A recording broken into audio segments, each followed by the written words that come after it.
এটা হচ্ছে আমাদের স্কুল মাঠ, বদরগাঁও সরকারি প্রাথমিক বিদ্যালয়, খলিলুর রহমান উচ্চ বিদ্যালয়। এখানে আশ্রয় কেন্দ্র করা হয়েছে।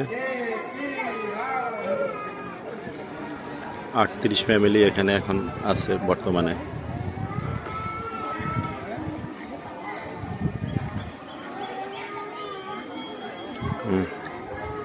এই হচ্ছে আমাদের এই পাশের বাড়ির এক ভাই।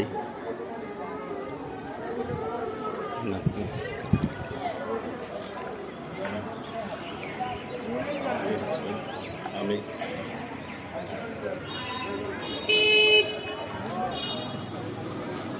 এই পরিস্থিতি, একটা শুকনো মাঠ ছিল, এখন এখানে পানি হচ্ছে 2 ফুট পানি হবে এই মাঠে।